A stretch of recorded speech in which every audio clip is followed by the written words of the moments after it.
What is up, the beautiful people of Rock Brisbane? Welcome to the Where Love Touches People podcast. Thank you for tuning in to today's episode in the Catch Up With segment. Let's find out what our guests have been up to lately.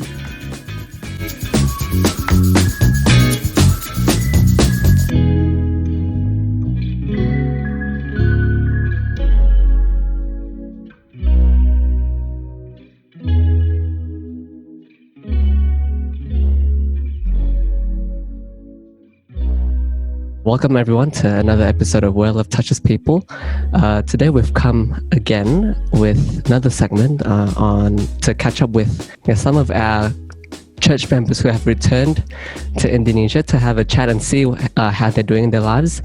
And today we have a very special guest, Kak Grenata, who is Grammy's younger sister, yeah? Yep. All right, yeah. So maybe, Kak Green, would you like to introduce yourself to the listeners who might not know you very well? Okay. Thank you so much for having me, Andrew. Hi, everyone. My name is Grenata Louhenapessy Oro. But most people, my friends, my family, they call me Green, just like the color. And I'm married to my best friend for 5 years now, and we are blessed with one boy. He turned 21 this November. I was born and grew up in a very small city in the east of Indonesia. If you ever heard about Ambon, it's a very beautiful island. And I was there until I finished my senior high school.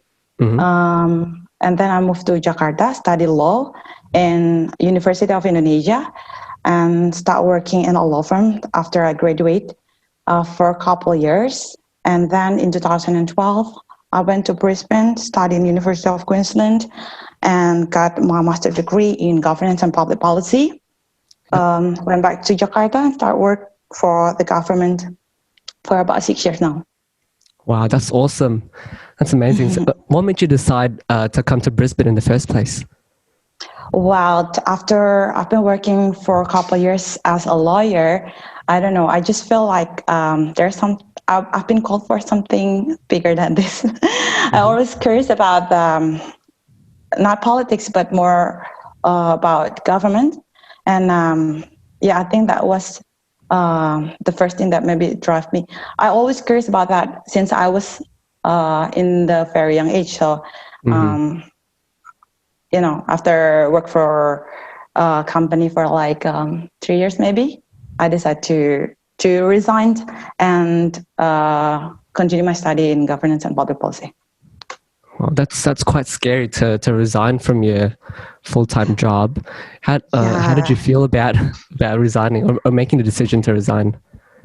At the beginning, when I just started my study in UQ, honestly, I was like, I would think that, oh my God, I made a really wrong decisions because all of my friends, they were very,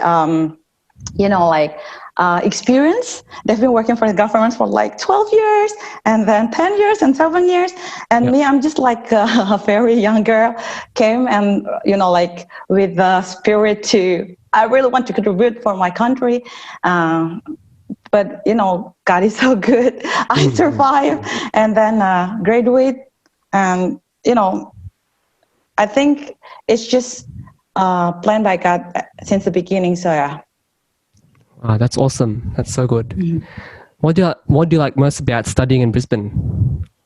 Everything. I mean, like, except for those sleepless nights doing my paper. I love everything about that city. I mean, like the people and the food and the cafes. Flight white, the best flight I have in my life, I think, are in Oz. And, people in Brissy, they are really, really nice. I got a lot of help back in my days in Brisbane, so grateful for my BBIC family. Yep. What about challenges while you were in Brisbane? I think language was the first, and then the culture maybe.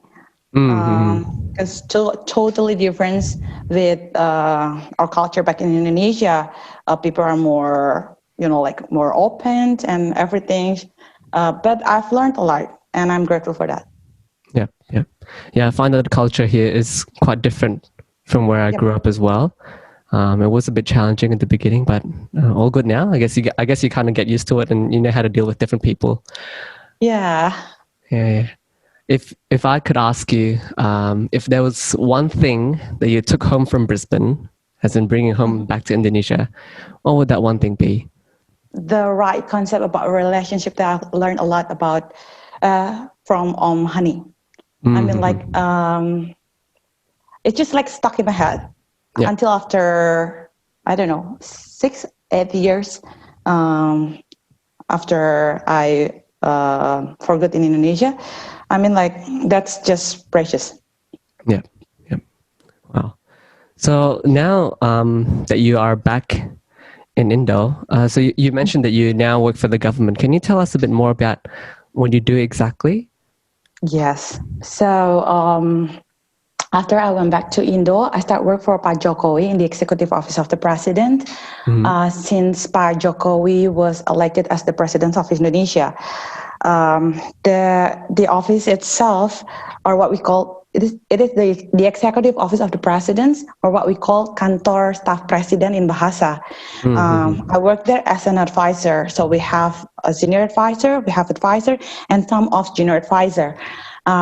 This office was established to provide support to the president and the vice presidents, Yep. and specifically in three main jobs. The first one is to ensure priority programs, national priority programs running well or delivered according to the target that was set by the governments in the beginning. For example, like, Pak Jokowi really concerned about infrastructure sector. Mm-hmm. So what we are doing is to make sure all the infrastructure priority projects are delivered and succeed during his presidency term. Yeah. And it's just one of the priority sector.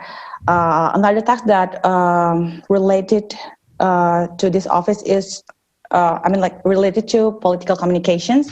And the last one is handling the strategic issue.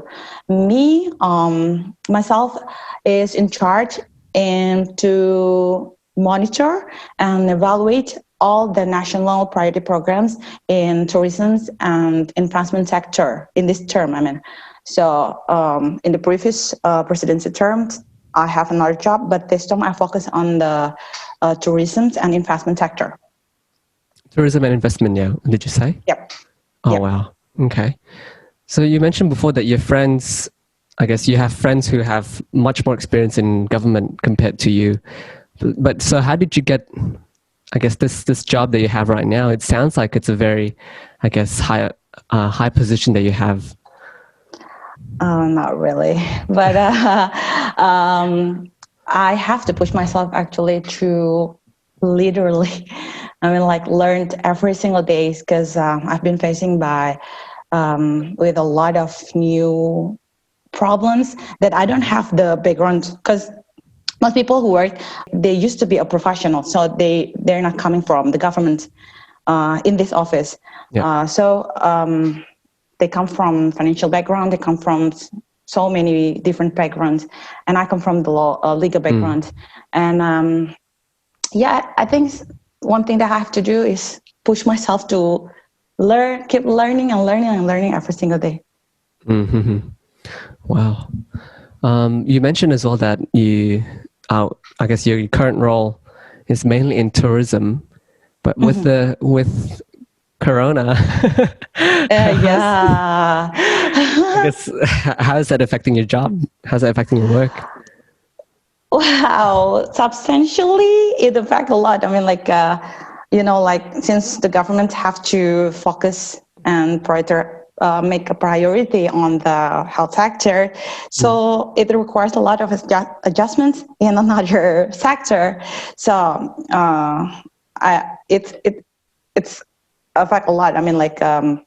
We cannot. I think tourism is the most impacted sector for now in this pandemic, because people don't want to travel a lot and everything. So it happens also in Indonesia. Yeah, Bali suffer actually.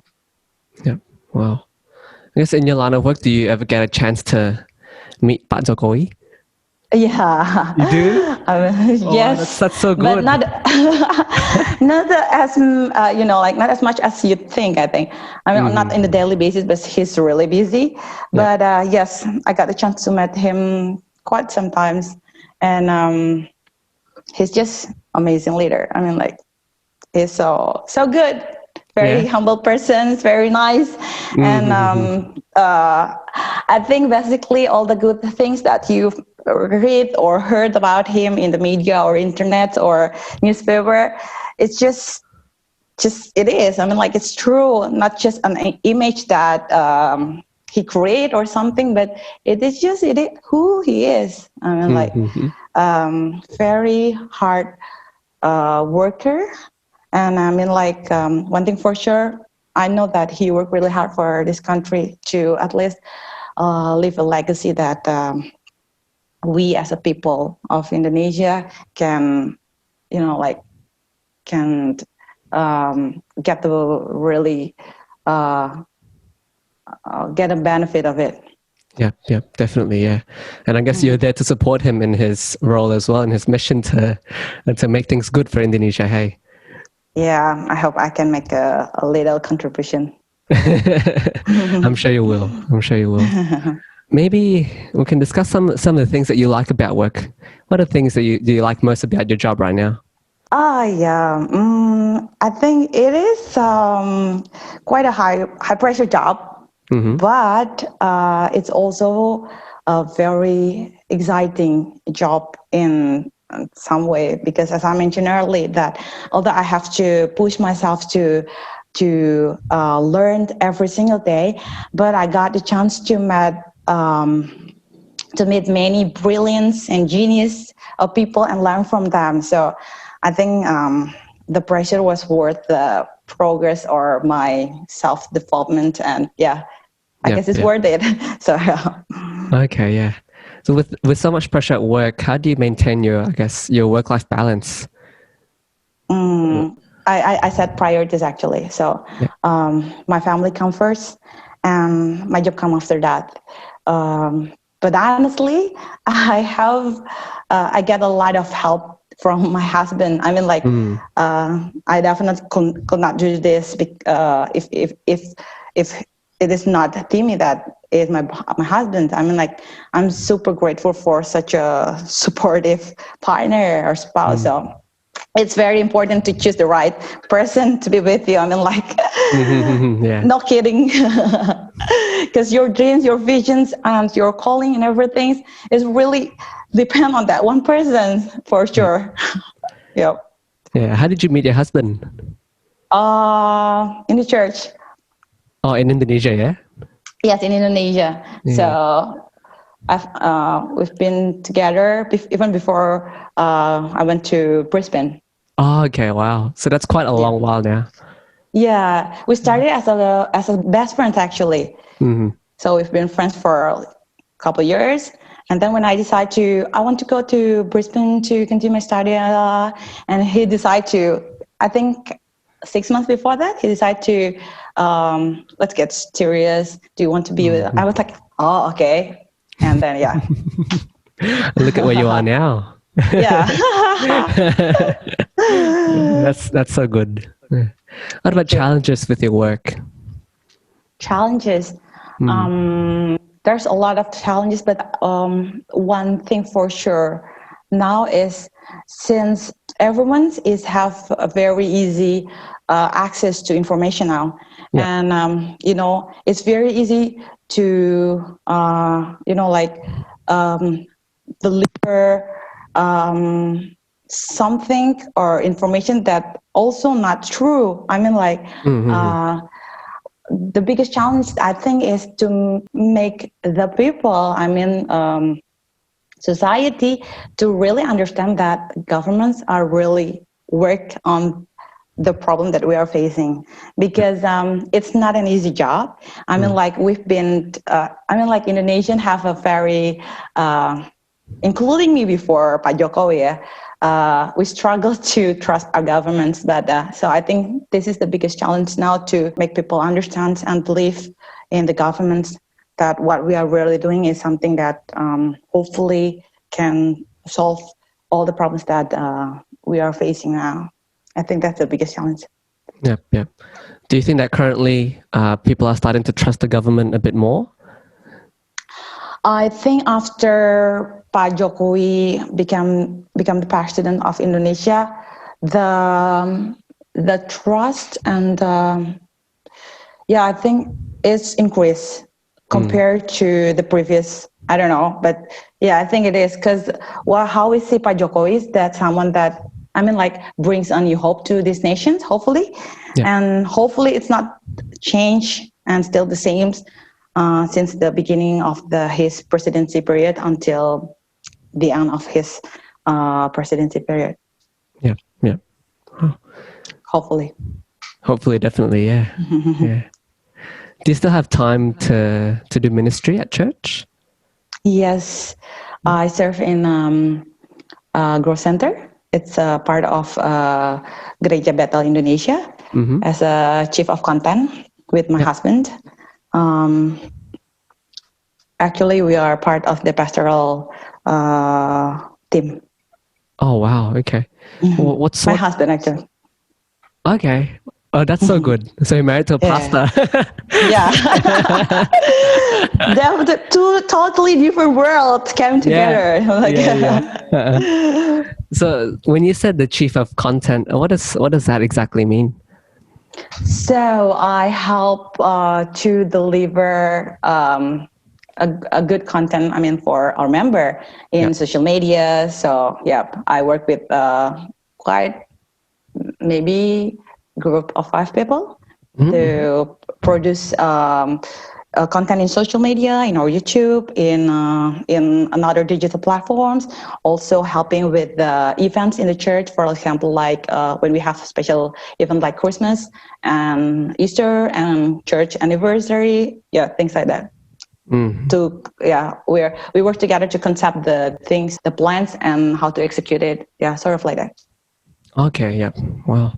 So how are you managing events now that it's hard for people to meet in person? Yes, it's easier actually in this situation. Everything is going. Everything's going online, right? So I don't really have to go to the church and prepare for everything. So I have more time to the execution itself is just a little bit a challenge for us because.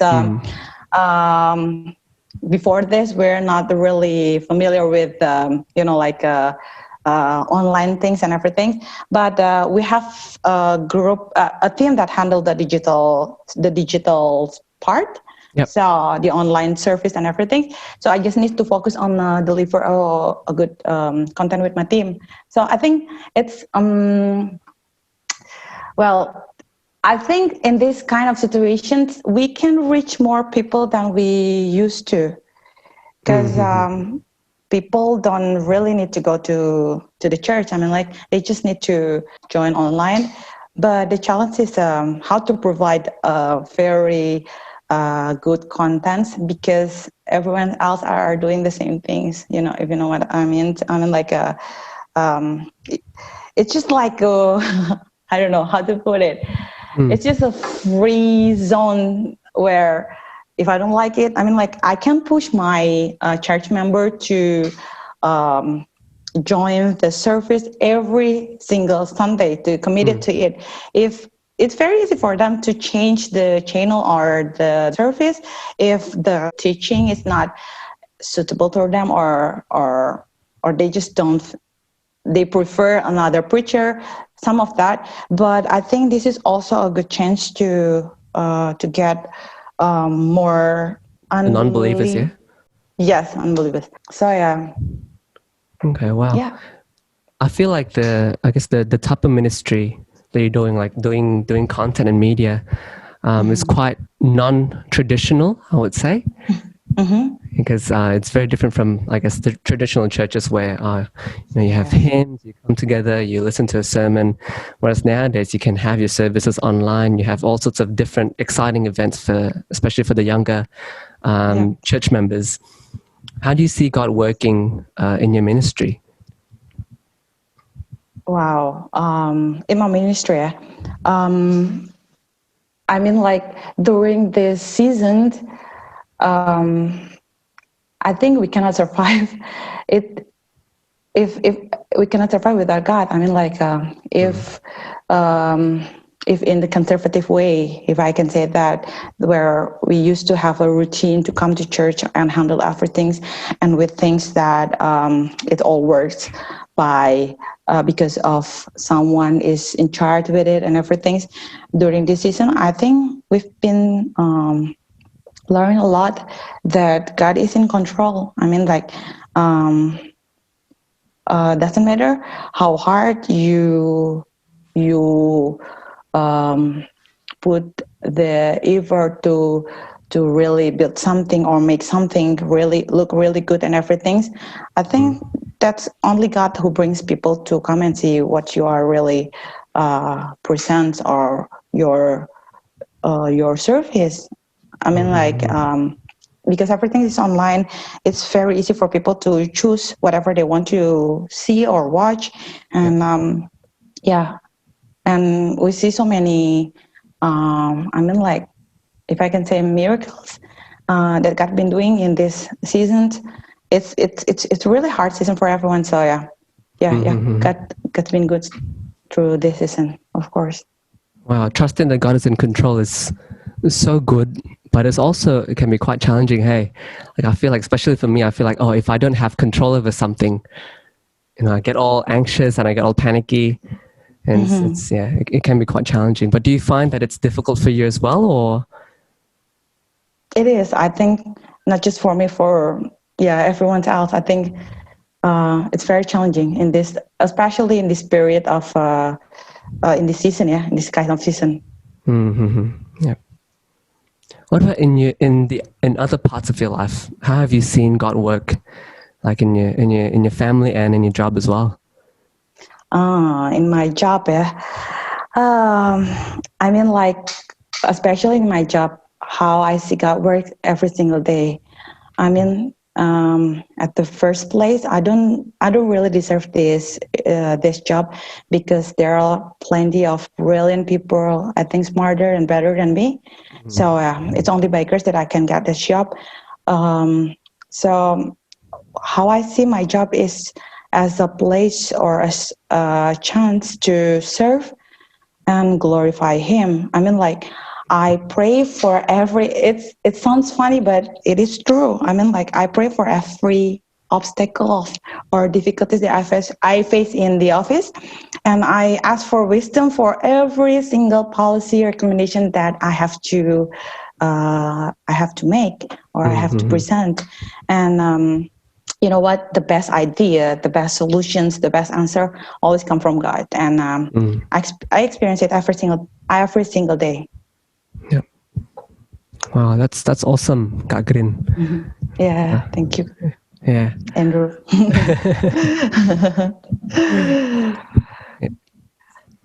Do you have any specific examples of, I guess, policies that you thought of thanks to God? Okay.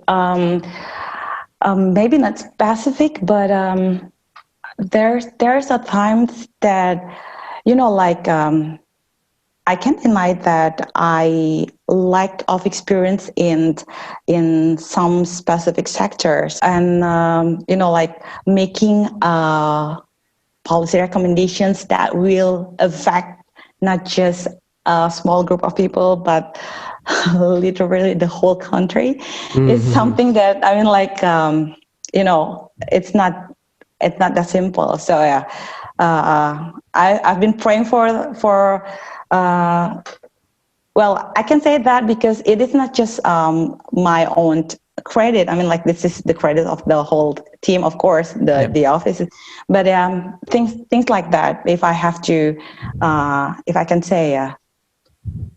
Okay. Wow. Thank you. Thank you so much, Kak Sure. Green, for your time today and and for your sharing as well for the listeners. It's so good to meet you and to get to know you as and we're really glad to hear that you're doing so well in Indonesia at the moment with your family and your job as well.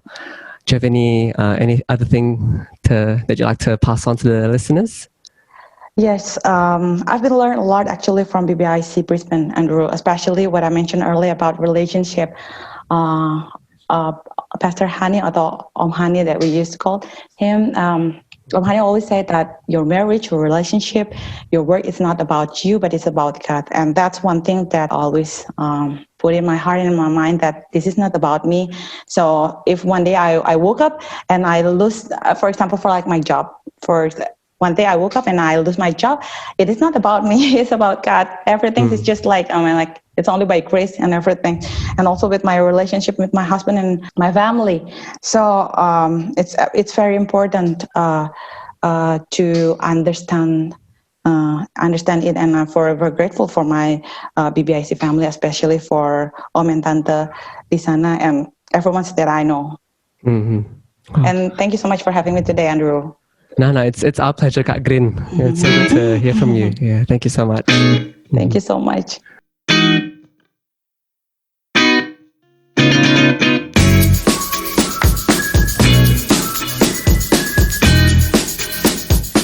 Thank you for listening. Our podcast releases every Wednesday at 8 a.m. If you want to reach us out, please do so through our email, IG, or YouTube account, which you can find through our profile. See you next time.